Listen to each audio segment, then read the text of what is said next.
Salut à toi, j'espère que tu vas bien. Je m'appelle Maude, je suis thérapeute psychospirituelle et facilitatrice en constellation familiale et systémique. Et dans la vidéo d'aujourd'hui, je vais parler du cadeau des parcours des flammes jumelles, c'est-à-dire tout ce que ça m'a donné, tout ce que j'en ai retiré. Personnellement, je pense pas avoir retiré des choses négatives du fait d'avoir été en parcours. Je sais que au niveau des gens qui, disons, fréquentent la sphère des flammes jumelles, il y a un peu de tous les types de personnes. J'ai des gens qui sont vraiment flammes jumelles, des gens qui ne le sont pas vraiment. Est-ce que c'est important de savoir si on l'est? Je pense profondément que non. Moi-même, même si mon lien a été validé des dizaines de fois par mes guides, par des médiums, par moi-même, enfin par plein de gens, pour autant, je suis pas, enfin, une partie de moi pense que j'en suis pas sûre, ou plutôt qu'à l'heure d'aujourd'hui, c'est devenu tellement peu important pour moi en fait de l'être ou de pas l'être que je crois que je m'en fiche de l'être ou pas. Donc concernant ce que le parcours m'a offert, donc moi, je fais pas partie des gens en fait qui ont pensé que le parcours de flamme jumelle se subit. Je sais qu'il y a des gens qui ont cette croyance-là, tout comme il y a des gens qui pensent que c'est pas utile de savoir qu'on est flamme jumelle parce que le parcours se met en place de lui-même tout seul. Alors, il y a tous les types de parcours, il y a tous les types de personnes, il y a de tous les types d'expériences.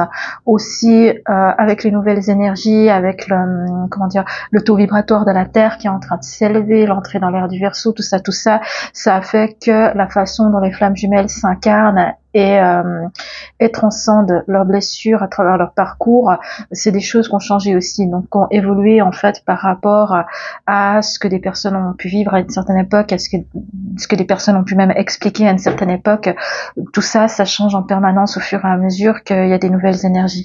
Donc je pense vraiment qu'il n'y a pas de vérité absolue et qu'il y a de tous les types de parcours qui existent et de toutes les personnes, tout comme il y a des gens qui sont flammes jumelles, des gens qui le sont pas, mais une fois de plus, à mon sens, c'est pas important de savoir se définir de façon précise, du fait que dans tous les cas, le but du parcours reste de transcender ses blessures, de transcender ses peurs, de s'élever jusqu'à un autre niveau vibratoire. Et ça, je crois profondément que les clés, les ressources pour ça, on les a toutes et tous en nous.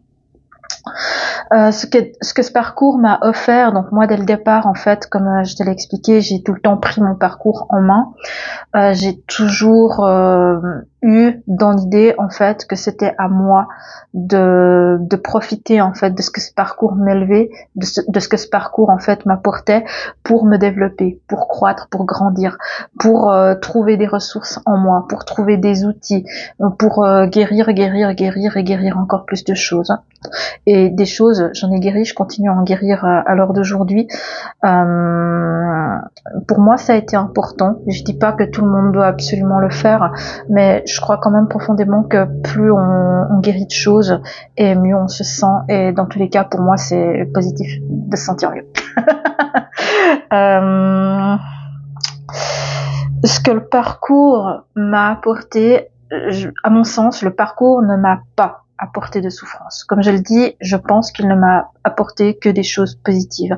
Pendant le parcours lui-même, c'est vrai que c'était douloureux de me sentir tout le temps connectée à mon jumeau, de tout le temps sentir, même 5 ans après, de tout le temps sentir cette sensation de manque, de tout le temps sentir que chaque cellule de mon corps en fait vibrait de lui. C'est une sensation que je ressens plus du tout aujourd'hui, mais c'était une sensation qui a longtemps été très compliquée à porter et très compliquée à supporter et très compliquée en fait finalement à vivre. Et ça fait aussi partie de ce qui rend ce parcours très difficile à traverser et de ce qui rend l'élévation en fait vibratoire, la transcendance au niveau des blessures, ça rend tout ça difficile. En tout cas, moi, je l'ai ressenti d'une manière, j'ai eu l'impression que c'était vraiment dur en fait à l'époque.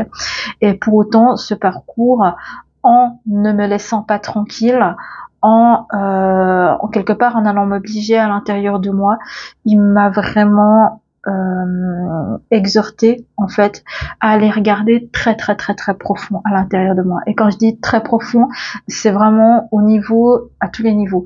C'est au niveau de mon enfance, au niveau de ma vie, au niveau de toutes mes blessures en tant que bébé, en tant qu'enfant, en tant qu'adulte. Ce que j'ai aussi été regarder, ça a été les blessures intra-utérines, ça a été les blessures transgénérationnelles. En tant qu'enfant adopté, moi j'ai deux lignées familiales, j'ai la lignée biologique et la lignée adoptive, et j'ai dû nettoyer en fait les deux. Enfin, j'ai pas tout à fait fini, on est d'accord. De toute façon, le travail de guérison est jamais totalement terminé, mais c'est des voies en fait que j'ai dû aller explorer, tout comme je suis également allée explorer ce qui se trouvait dans les vies antérieures. Voilà, pour moi, il y a beaucoup à faire dans toutes les dimensions, et aussi du fait que, en tant que flamme jumelle, en principe, on est quand même une âme assez ancienne, qui fait que on est très chargé, et donc il y a beaucoup à libérer. Donc, en fonction des parcours, il y a des gens qui font des parcours longs, ça prend 20, 30 ans, enfin, etc. Dans mon cas, ça a été un peu plus rapide, mais par contre, ça a été vraiment intense, en fait. Moi, il y a eu une époque où je travaillais avec la méthode de Mélo pour reprogrammer ma mémoire. Je l'ai fait tous les jours pendant 2 heures à peu près, pendant, je pense, bien 1 mois et demi. Et après tout ça, il y a encore eu des fois où j'avais encore des choses à libérer, des choses à guérir, je me sentais bien, mais il y a eu aussi un certain moment où le fait de me sentir bien a fait que je trouvais plus forcément d'autres choses à guérir, alors qu'en fait, quand j'ai voulu par la suite développer mon entreprise Phoenix en Soi, je me suis heurtée à encore des conditionnements, à encore des croyances et à encore des blessures qui pour autant ne m'empêchaient pas de vivre au quotidien. Donc voilà, il y a eu un moment où je dis pas que j'avais arrêté de progresser, mais en tout cas où je n'étais pas encore expansée autant que je le suis aujourd'hui, et certainement pas autant que je peux l'être encore, parce que bien sûr je suis encore en train de me développer. Pour moi, le parcours, il m'a, comme j'ai dit, j'ai dû aller regarder à l'intérieur de moi, très profondément. J'ai dû guérir beaucoup de choses, et j'y suis arrivée. Le parcours m'a exhorté à aller chercher des ressources, à aller chercher des outils, à acquérir du coup énormément d'outils que aujourd'hui je peux également utiliser en consultation avec des clients. Donc ça m'a enrichi moi, parce que j'ai reçu en fait une guérison exceptionnelle sur toutes les dimensions, sur tous les plans, pour moi et pour mon système. Donc déjà ça a été vraiment le grand cadeau que le parcours m'a offert. Ça a été une énorme guérison, et ça a aussi été, du fait de traverser cette énorme guérison, ça a aussi été l'acquisition d'un très très très grand nombre d'outils, d'un très grand nombre de postures que aujourd'hui je peux également utiliser avec mes clients. Le parcours m'a également exhorté à développer un ancrage avec des techniques d'ancrage qui parfois diffèrent un peu de ce qu'on nous enseigne. Donc Pascal Montagnac enseigne à faire l'ancrage pour les polarités yin en allant se connecter au ciel en premier, à la terre en deuxième, et ça pour moi c'est une technique que je continue d'utiliser à l'heure d'aujourd'hui parce qu'elle est extrêmement puissante. Le parcours m'a exhorté à développer un yang très fort, en structurant ma vie, en me responsabilisant, en étant peut-être plus synthétique, plus productive, plus dans le corps, à poser des actions. Du fait que j'ai développé un yang très fort, le parcours m'a également exhorté, comme je l'ai dit dans la dernière vidéo, à développer un yin très fort, c'est-à-dire une connexion encore plus connectée que ce que j'étais naturellement. Et je sais qu'à l'heure d'aujourd'hui, ma connexion est pas encore totalement ouverte. Je peux développer ma connexion encore beaucoup plus. Aujourd'hui, je suis déjà pas mauvaise, hein. Moi, je discute avec mes guides, je sais leur nom, je sais à quoi ils ressemblent, ils sont présents dans toutes mes consultations, ils sont présents en fait chaque fois que j'ai une décision à prendre. Pour les gens qui connaissent un peu le design humain, je suis manifesteur avec autorité splénique, donc l'intuition en fait est ma boussole dans la vie. Et voilà. Donc en fait, le parcours m'a exhorté à développer un yang très fort, qui m'a donné une très forte capacité d'action, une très forte capacité d'agir, donc une très forte capacité de manifester, vu que je suis manifesteur. Il m'a aussi exhorté à développer une connexion très forte, un yin très fort, une canalisation très forte, et ça m'a permis d'acquérir la maîtrise que j'ai aujourd'hui de la médiumnité. Ce que le parcours m'a aussi permis, ça a été juste simplement de reconstruire ma vie. Quand j'étais en parcours, donc au moment où j'étais dans la nuit noire de l'âme, donc j'étais à ce moment-là en études, donc heureusement j'ai pu continuer mes études. Je me suis bourrée de médicaments, mais bref, j'ai eu la chance de pouvoir continuer mes études et de rester apte en fait à réussir mes examens. Mais sinon, j'avais pas d'emploi fixe, j'avais pas vraiment de rêve. Quand j'étais au plus fort de la nuit noire de l'âme, en fait, la seule chose qui me drivait, c'était le désir de vengeance, en fait. Voilà. Bon, je vous rassure, c'est loin derrière moi maintenant. Mais voilà, ça m'a permis le parcours de construire une vie qui me plaît. C'est-à-dire que c'est pendant que j'étais dans le parcours de flamme jumelle que, en travaillant sur moi, en apprenant à poser des actions, en me réalignant à ce que j'étais venue incarner sur la terre au niveau de ma mission d'âme, mais aussi surtout au niveau de juste ce qui est prendre soin de moi, prendre soin de mon enfant intérieur, écouter mon enfant intérieur qui avait été étouffé, bâillonné en fait pendant toutes ces années, juste prendre soin de moi, ça m'a poussé à construire autour de moi les conditions pour que je puisse me sentir bien et pour que je puisse être heureuse au quotidien. Donc, les actions que j'ai dû poser à l'époque, ça a été déménager. Moi, j'ai vécu pendant des années dans une chambre d'étudiant qui faisait à peu près 9 mètres carrés et où il y a toute ma vie qui tenait à l'intérieur, alors que j'ai besoin de place, quoi. Aujourd'hui, je suis dans un 2 pieds et demi de 50 mètres carrés, avec tous les, donc moi, je suis en ville, donc j'ai tout ce qu'il me faut à disposition. Je sais qu'il y a plein de flammes jumelles qui préfèrent être à la campagne, mais moi j'ai vraiment besoin d'être au milieu des gens et d'être au milieu de l'activité et d'avoir tout à proximité. C'est comme ça que je me sens bien. On a chacun nos besoins personnels. Il n'y a pas de loi absolue à ce sujet. Moi je me sens bien en ville. Mais pour y être, en fait, il a fallu que je déménage. Il a fallu que j'adopte mes chats. Il a fallu également que je fasse en sorte de se trouver un emploi qui me plaise, et trouver au niveau de mon emploi salarié un emploi qui me plaise, ça n'a pas été une mince affaire. J'ai dû démissionner en tout, je pense, une dizaine de fois en tout. J'ai vécu un peu de tout plein de trucs. Bref, voilà. Mais en tout cas, le parcours m'a poussé à poser des actions, et donc en me poussant à poser des actions, il m'a poussé à poser les fondations en fait de ma vie actuelle et de ce qui est solide dans ma vie actuelle. C'est-à-dire mon travail, c'est-à-dire mes chats, c'est-à-dire mon mobilier, le fait de trouver un emploi, et même d'avoir quitté mon emploi à chaque fois que quelque chose me convenait pas jusqu'à trouver quelque chose qui me convienne.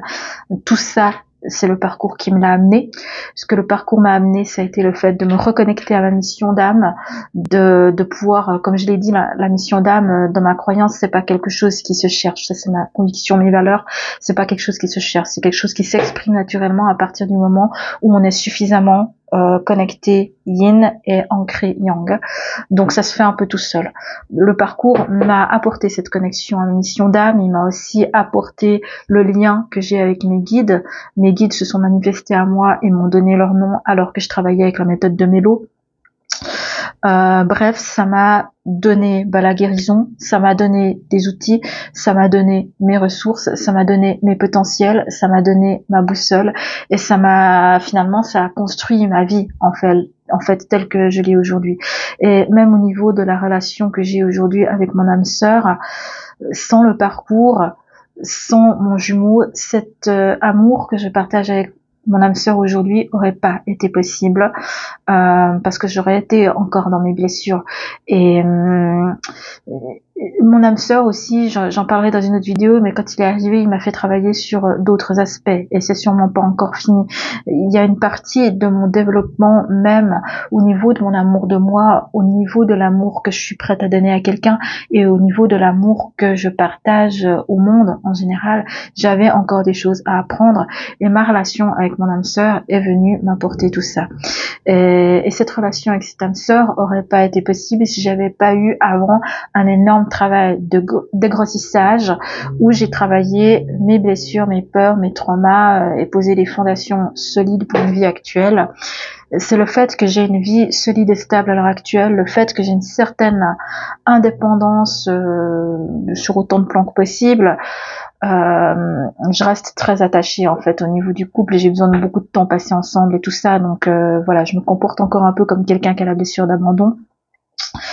La blessure de rejet, je pense que je l'ai pas du tout en couple en ce moment. Je l'ai pas du tout en couple. Par contre, j'ai ma blessure de rejet qui peut s'exprimer dans parfois d'autres sujets. J'ai dû beaucoup la travailler d'ailleurs quand j'ai développé mon entreprise aussi. Mais voilà, enfin, disons que ma relation aujourd'hui avec mon âme sœur aurait pas été possible s'il n'y avait pas eu cet énorme travail de posage des fondations de ma vie actuelle et de dégrossissage de mes blessures avec le parcours de flamme jumelle avant. Qu'est-ce que ce parcours m'a donné d'autre? Bon, je crois que c'est déjà pas mal, en fait. Pour moi, l'important que j'ai à partager et que je voulais partager dans cette vidéo, c'est le fait que le parcours de flamme jumelle m'a vraiment apporté des choses extrêmement positives. Et quand j'ai quitté le parcours, c'était vraiment sans amertume, c'était sans colère, c'était sans déception, c'était même sans joie, je pense. C'était sans rien de tout ça. C'était juste avec un détachement naturel qui s'est mis en place à partir du moment où j'avais suffisamment travaillé sur moi et à partir du moment où mon âme, elle s'est simplement sentie prête à passer à un autre niveau, simplement sentie prête à franchir un autre palier. Et à partir de ce moment-là où la période est arrivée, où mon âme s'est sentie prête, j'ai commencé à ressentir les signes qu'il fallait arrêter certaines choses, qu'il fallait couper certaines choses, qu'il fallait passer à d'autres, qu'il fallait tenter d'autres expériences. Et c'est comme ça que j'ai pu aller de l'avant et avancer de plus en plus. Voilà, je pense que c'est à peu près tout. Donc moi, le parcours de flamme jumelle, c'est vraiment un parcours sur lequel aujourd'hui je pose un regard qui est extrêmement apaisé, qui est un peu nostalgique. En tout cas, j'ai traversé ce parcours, en fait, si je le regarde à l'heure d'aujourd'hui, je ressens vraiment beaucoup d'amour et de compassion pour la personne que j'étais qui a traversé ce parcours, également pour le parcours lui-même, parce que ça m'a vraiment permis de transcender tellement de choses et de recevoir tellement de choses, d'avoir tellement d'abondance à l'heure d'aujourd'hui dans ma vie que vraiment j'arrive pas à trouver de mots pour l'exprimer. Je pense que j'en ai retiré beaucoup de bienfaits et c'est pour ça que j'ai vraiment beaucoup de bienveillance et beaucoup d'amour et beaucoup de douceur au niveau du regard que je pose sur ce parcours aujourd'hui. Et j'ai aussi énormément de gratitude parce que j'estime que c'est le fait d'avoir vécu ce parcours qui m'a permis de manifester une union sacrée aujourd'hui avec mon âme sœur et qui me permet de vivre vraiment une relation qui, pour le moment en tout cas, ressemble à tout ce que j'aurais pu rêver de mieux. Et je pense que dans cette vie, ça aurait été très difficile pour moi auparavant de concevoir qu'un jour j'aurais pu vivre un amour comme je le vis aujourd'hui avec mon âme sœur. Voilà, je vais clôturer ici. Merci de m'avoir écouté. Je te dis à bientôt dans une autre vidéo. Ciao.